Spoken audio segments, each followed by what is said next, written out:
Speaking exclusively to Express.co.uk, Ms. Jenkyns claimed the EU was acting out of fear in the Brexit negotiations to ensure no other European country will follow the UK outside the bloc.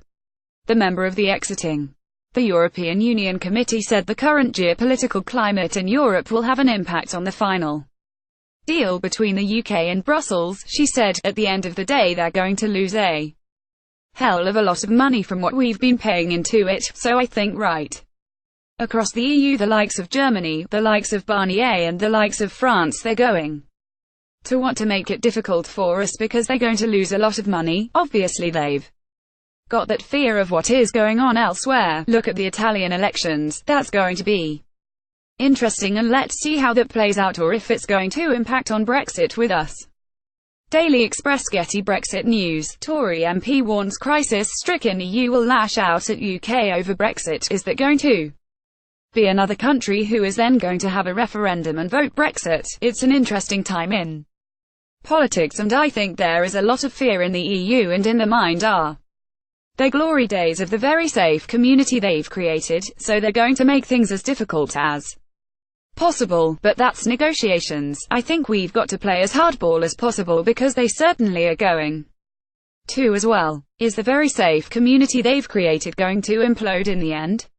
Andrea Jenkyns. The March 4th Italian election, although inconclusive, sparked fears in Brussels after more than 50% of the Italian electorate voted for the two major anti-EU populist parties, Lega and Five Star Movement. Matteo Salvini, leader of the right-wing party Lega, led a strong campaign of warnings against the EU and vowed to fight Brussels regulations, which he claims have damaged the Italian economy and infuriating working-class citizens.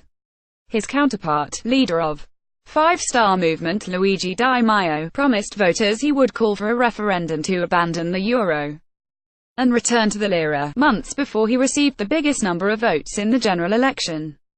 On Sunday, Budapest's longest-serving Premier Viktor Orban secured victory in Hungarian general election as he campaigned against European Union's policies on immigration. Mr. Orban claimed the left-wing opposition parties are threatening the country's security and Christian faith by turning Hungary into an immigrant country through forming deeper alliances with the European Union, the United Nations and George Soros. Hours after Mr. Orban swept to victory, his ruling Fidesz party signaled plans to plow ahead with legislation to crack down on organizations promoting refugee rights as soon as parliament reconvenes.